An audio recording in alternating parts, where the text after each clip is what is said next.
মাটিতে আলু উৎপাদন বেশি হয়? দোআঁশ ও বেলে দোআঁশ মাটিতে। পাট চাষের জন্য উপযোগী নদীবাহিত গভীর পলি মাটি। টমেটো চাষের জন্য উপযোগী দোআঁশ ও বেলে মাটি দোআঁশ মাটি।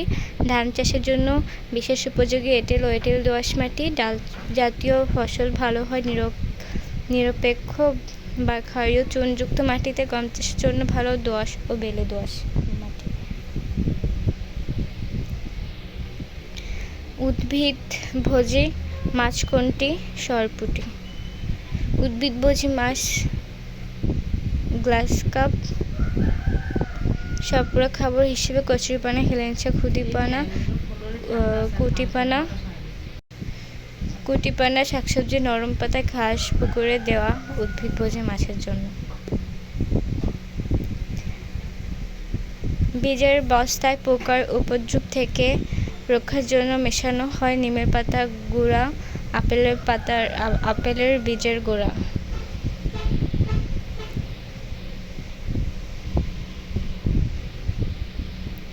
তাপসির জমির ফলন কমে যাওয়ার কারণ?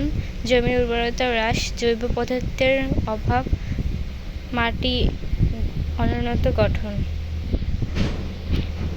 ধান উৎপাদনের জন্য কোন অঞ্চলটি উত্তম? কাদামাটি অঞ্চল। কন্ট্রোল পদ্ধতিতে চাষাবাদের প্রয়োজন হয় কোথায়? পাহাড়ের ঢালে। কাদামাটি অঞ্চলের প্রধান ফসল কোনটি? ধান। বীজ উৎপাদনের জন্য কয়টি বিষয় জানতে হবে? 7টি বিষয়। ফিশ মিলে শতকরা কত ভাগ আমিষ বিদ্যমান থাকে? 56.61%। আলুর ব্যাপক ক্ষতি করে কোন রোগ? আলুর মরক। ক্ষেত থেকে বীজের যখন ধান কাটা হয় তখন আর্দ্রতা থাকে 18% থেকে 40%। খাদ্য, ছত্রাক ও পোকামাকড় জন্মাতে সহায়তা করে নিচের কোনটি? অক্সিজেন। নিচের কোনটি বিনা চাষে উৎপাদন করা হয়? ভুট্টা। মাছের সুষম খাদ্য তৈরির জন্য নির্বাচিত খাদ্য উৎপাদনের সাথে শতকরা কত ভাগ ভিটামিন থাকা আবশ্যক? 0.5 থেকে 1%। বাংলাদেশের উত্তরাঞ্চল দিনাজপুর, রাজশাহী অঞ্চলে কোন মাসে বায়ুজনিত ভূমিক্ষয়ের প্রকোপ বেশি? চৈত্র, বৈশাখ। সাইলোপিটে ঘাস সংরক্ষণের সময় কী ছিটিয়ে দিতে হয়? ছোলা গুড়। রোপা আমন কোন মৌসুমের ফসল? খরিফ টু। জমিতে সবুজ সার হিসেবে কোন ফসলের চাষ করা হয়? ধনিয়া। কখন মাছের খাবার স্বাভাবিকের চেয়ে অর্ধেক বা 3 ভাগে 1 ভাগ কমিয়ে আনতে হয়? শীতকালে। কোন ধরনের ভূমিক্ষয়ে লম্বাকৃতির রেখা সৃষ্টি হয়? রিল ভূমিক্ষয়। কৃষি কর্মকর্তা তাপসীকে জমিতে আলু তৈরির পরামর্শ দেওয়ার কারণ কোনটি? জমির ভূমিক্ষয় রোধ। আলু আকারে বড় হওয়ার সুযোগ? নরম ও ঢিলেঢালা মাটিতে প্রচুর পরিমাণে জৈব পদার্থ থাকা দরকার আলু চাষে। FCR পূর্ণরূপ কি? Food conversion ratio. জমি চাষের বিবেচ্য বিষয় কয়টি? 4টি। শুষ্ক অ্যালগিতে শতকরা কত আমিষ থাকে? 50 থেকে 70 ভাগ। বীজের আর্দ্রতা কত সালে অঙ্কুরোদ্গম শুরু হয়? 35 থেকে 60%। বরেন্দ্র মধুপুর অঞ্চলের মাটির মাত্রা কত? 5.5 থেকে 6.5। বীজের অঙ্কুরোদ্গম ক্ষমতা শতকরা কত ভাগ ভালো হয়? 80 ভাগ। মটকা কি দিয়ে নির্মিত? মাটি দিয়ে। গুদাম ঘরে মাছের সংরক্ষিত খাদ্য কত সেমি উপরে কাঠের পাতা টেনে রাখতে হয়? 12 থেকে 15 সেমি। কোনটি মাছের প্রাণীজাত? ক্ষুদি, সেটি হচ্ছে ফিশ মিল। বড় মাছের জন্য দৈহিক ওজন শতকরা কী হারে সম্পূরক খাদ্য প্রয়োগ করতে হয়? 3 থেকে 5। দেশি কাপে 1 বিঘা জমির জন্য কয় কাঠা বীজতলার প্রয়োজন? 1। কোনটি খরা অহিষ্ণু ফসল? লাউ। খরিফ 2 মৌসুমের সময়কাল কখন? আষাঢ় হতে ভাদ্র। ভূমিক্ষয়ের প্রধান কারণ কি? বৃষ্টিপাত। কোন ভূমিক্ষয় থেকে নালা ভূমিক্ষয়ের উদ্ভব হয়েছে? রিল। কোন ফসল ভূমিক্ষয় রোধ করতে সাহায্য করে? ডাল। ধান রাখার আগে ধানের গোলার ভিতর ও বাহিরে কিসের প্রলেপ দেওয়া হয়? গোবর ও মাটির মিশ্রণের। সাইলেজ কোন ধরনের খাদ্য? আঁশযুক্ত। প্রাকৃতিক খাদ্যের পাশাপাশি মাছকে বাহির থেকে যে অতিরিক্ত খাবার দেওয়া হয় তাকে কি বলে? সম্পূরক খাদ্য। আধুনিক পদ্ধতিতে মাছ চাষে যা খরচ হয় তার শতকরা কত ভাগ খাদ্য ক্রয় করতে হয়? 60 ভাগ। একটি গরুকে দৈনিক কত গ্রাম ব্লক চিপা দিয়ে চেটে দিতে হয়? 300। বাংলাদেশের মাটিতে কোন নদীর পলি অনুপস্থিত? শীতলক্ষ্যা। পাহাড়ি ও পাদভূমি অঞ্চলের মাটির মান মাত্রা কত? 5-5 থেকে 7। রেনডিসি কি? রেনসিডিটি কি? রেনসিডিটি অর্থ কি? চর্বি জারণ ক্রিয়া। মাছের সম্পূরক খাদ্যকে কয় ভাগে ভাগ করা হয়? 2 ভাগে। চিংড়ি কোন সময় খাবার দিতে হয়? সন্ধ্যায়। মাছের বছরের সময় দিনাজপুর এলাকায় ভূমিক্ষয় হওয়ার অন্যতম কারণ? বায়ুপ্রবাহ, মাটির প্রকৃতি। কাদামাটি অঞ্চলের বৈশিষ্ট্য হচ্ছে পলিকাদাযুক্ত বিশিষ্ট মাটি, কর্দম বিশিষ্ট। সম্পূরক খাদ্য গুণগত মান নষ্ট করে এনজাইম জারণ ক্রিয়া। ভূমিক্ষয়ের রোধের উপায়? ভূমির মধ্যে ফেলে রাখা জৈব সার ব্যবহার করা। পাহাড়ি ও পাদভূমি অঞ্চলের অন্তর্গত হলো খাগড়াছড়ি, বান্দরবন এবং রাঙামাটি। মাটিস্থ জীবাণুসমূহ হচ্ছে জৈব পদার্থ পচনে সাহায্য করে, গাছকে পুষ্টি প্রদান করে। বাফ স্পেটরে হচ্ছে 20% অধিক পরিপাচ্য আমিষ থাকে, 10%-এর কম আঁশযুক্ত থাকে।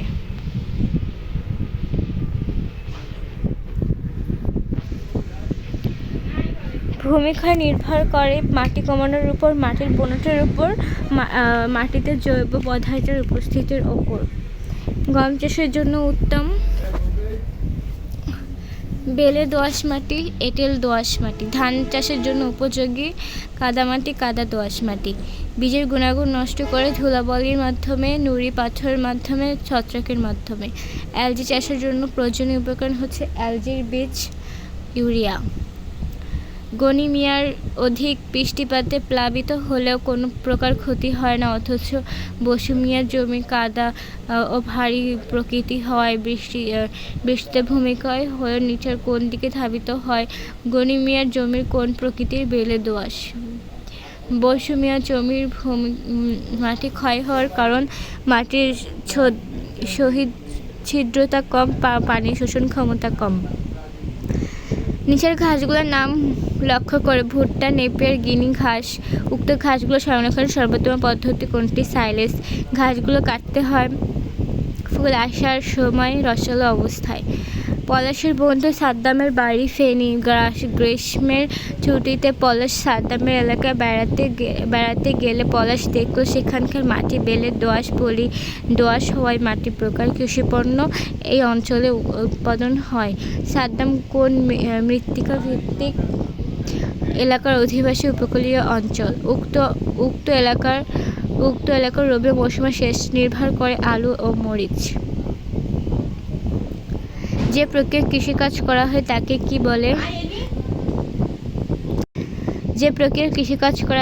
কি বলে? কৃষি প্রযুক্তি। পানি ও পুষ্টির প্রাকৃতিক উৎস কোনটি? মাটি সম্পর্কে কৃষকের মতামত কি? ভূত্বকের গভীরে যতটুকু লাঙলের ফলা পৌঁছায়। ভূপৃষ্ঠে কত সেন্টিমিটার গভীরে ফসল উপযোগী? 15 থেকে 18। ধান গাছ বেলে মাটি পছন্দ করে। দোআঁশ মাটি অঞ্চলের সেচ নির্ভর ফসল কোনটি? সরিষা। বেলে দোআঁশ মাটিতে কোনটি ভালো জন্মে? মূলা, গম ও পাট। বেলে দোআঁশ মাটিতে আলু উৎপাদনের উপযোগী কেন? মাটিতে প্রচুর জৈব পদার্থ থাকায়। কোন প্রকৃতির মাটি ধান চাষের জন্য অনুপযোগী? কংকরযুক্ত মাটি ধান চাষের জন্য অনুপযোগী। কোন ধরনের মাটিতে জল আমন চাষ করা হয় নিচু। কোনটি প্রয়োগে জমির জৈব পদার্থের অভাব দূর হয়? কম্পোস্ট সার। বাংলাদেশের কোন জেলায় গমের চাষ ভালো হয়? দিনাজপুর। গম এর ভালো ফলনের জন্য মাটির অম্ল ক্ষারত্বের মাত্রা কত থাকা প্রয়োজন? 6 থেকে 7। অতিরিক্ত পানি কোন ফসলের ক্ষতি করে? ডাল। ডাল কোন ধরনের ফসলের জমিতে ভালো হয়? ক্ষারীয় চুনযুক্ত মাটি। কোন ধরনের মাটিতে আলু বড় হওয়ার সুযোগ পায়? নরম ও ঢিলেঢালা মাটিতে। গোল আলু চাষের জন্য মাটিতে আদর্শ অম্ল মান কত থাকা উচিত? 6 থেকে 7। কোন ধরনের মাটি টমেটো চাষের অনুপযোগী? বেলে। মাটির প্রকৃতি ও গঠন অনুযায়ী বাংলাদেশে কতটি কৃষি পরিবেশ অঞ্চলে ভাগ করা হয়েছে? 30টি। বরেন্দ্র মধুপুর অঞ্চলের মাটি কী ধরনের? দোআঁশ। পাহাড়ি ও পাদভূমি অঞ্চলের মাটির ধরন কী রকম? দোআঁশ। ফসল উৎপাদনের মৌসুম কতটি? 2টি। রোপা আমন কোন ঋতুর ফসল? খরিফ। 2। কোন মৌসুমে বৃষ্টিপাত হয় না? বোরো। গম কোন মৌসুমের মাঠ ফসল? রবি মৌসুম। কোনটি রবি মৌসুমের ফসল? চীনাবাদাম। বৃষ্টি নির্ভর ফসল কোনটি? ফুলকপি। কাদামাটি অঞ্চলের প্রধান ফসল কোনটি? ধান। উপকূলীয় অঞ্চলের মাটির অম্ল মান কত? 7 থেকে 8.5। আধুনিক কৃষি ব্যবস্থাপনার জন্য কোনটি আবশ্যক? উত্তম রূপের জমি চাষ। উপকূলীয় অঞ্চলের এলাকা হচ্ছে ফেনী, বরিশাল। যে ধরনের জমিতে ধান চাষ করা যায় সেটি হচ্ছে উঁচু, মাঝারি, নিচু। গমের আবাদ হলো টাঙ্গাইল, ফরিদপুর। পাট ভালো জন্মে নদীর তীরবর্তী অঞ্চলে, উর্বর সমতল অঞ্চলে। পাট চাষের জন্য উপযোগী নদীবাহিত গভীর পলিমাটি, দোআঁশ মাটি এবং বেলে দোআঁশ। ডাল চাষের জন্য উপযোগী নিষ্কাশনযোগ্য মাটি, বেলে দোআঁশ মাটি। ডাল চাষ ভালো হয় নিরপেক্ষ মাটিতে, তারপর হচ্ছে ক্ষারীয় মাটিতে। ডাল ফসল চাষের জন্য উপযোগী শুষ্ক আবহাওয়া, ঠান্ডা আবহাওয়া, অল্প বৃষ্টিপাত। দোআঁশ মাটি অঞ্চলের বৃষ্টি নির্ভর ফসল চীনাবাদাম এবং রোপা আউশ। বরেন্দ্র মধুপুর অঞ্চলের বৃষ্টি নির্ভর ফসল কাউন, বার্লি। বরেন্দ্র মধুপুর অঞ্চলের সেচ নির্ভর ফসল হচ্ছে ঢেঁড়স এবং গম।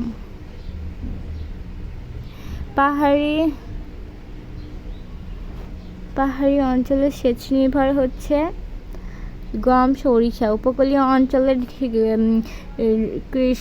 বৃষ্টি নির্ভর ফসল হচ্ছে মূলা এবং চীনাবাদাম। উপকূলীয় অঞ্চলের বৃষ্টি নির্ভর খরিফ একই ফসল হচ্ছে রোপা আউশ, বোনা আউশ, পাট। উপকূলীয় অঞ্চলের সেচ নির্ভর ফসল হচ্ছে তরমুজ, রোপা আউশ, আলু। ফসলের উৎপাদন বৃদ্ধির জন্য করণীয়: সুষম মাত্রায় সার দেওয়া, প্রয়োজন মতো সেচ দেওয়া, রোগ ও পোকা দমন। বরেন্দ্র মধুপুর অঞ্চলের বৈশিষ্ট্য: উঁচু ভূমি, জৈব পদার্থ নিম্নমাত্রার, অম্ল মানের মাত্রা 5.5 থেকে 6.5। মতিন মিয়ার একখণ্ড জমি নিচু জমি রয়েছে। স্থানীয় কৃষি কর্মকর্তা মতিন মিয়ার জমি দেখে বললেন তার জমি ধান চাষের উপযোগী। তিনি মাটির উর্বরতা রক্ষার জন্য জৈব পদার্থ প্রয়োগের পরামর্শ দিলেন।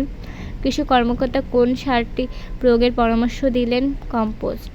কৃষি কর্মকর্তা মতিন মিয়াকে তার জমিতে চাষ করতে বললেন বোরো ধান এবং জলি আমন। সগির আলী তার জমির পাশে গোল আলু, টমেটো চাষের জন্য স্থানীয় কৃষি কর্মকর্তা তার জমি দেখালো। কৃষি কর্মকর্তা উক্ত ফসলের চাষ উপযোগী মাটির জন্য অধিক পরিমাণে জৈব সার প্রয়োগ করতে বললেন। সগির আলীর জমির মাটি কোন প্রকৃতির? বেলে মাটি। উল্লেখিত সবজিগুলো উৎপাদনের জন্য বেশ উপযোগী মাটি হলো দোআঁশ, বেলে দোআঁশ। কৃষির সকল কাজের জন্য সবচেয়ে গুরুত্বপূর্ণ কোনটি? জমির প্রস্তুতি। চারা উৎপাদন না করে সরাসরি মূল জমিতে বীজ ছিটিয়ে দিতে হয় কোনটির? বোনা আমন। কোন ফসল মূল জমি প্রস্তুত করতে রোপণ করতে হয়? রোপা আমন। কোন ফসলের বীজ জমিতে ছিটিয়ে বুনতে হয়? গম। মাটিতে জৈব পদার্থ কম হলে কি ব্যবহার করতে হবে? কম্পোস্ট সার। মাটির আর্দ্রতার অভাব হলে ঘটে? বৃষ্টিপাত কম হলে। গম কোন ঋতুর ফসল? শীত। বাংলাদেশের কোন অঞ্চলে গমের চাষ ভালো হয়? উত্তরাঞ্চলে। দোআঁশ মাটিতে কতবার চাষ ও মই দিলে গম চাষের জন্য উপযোগী?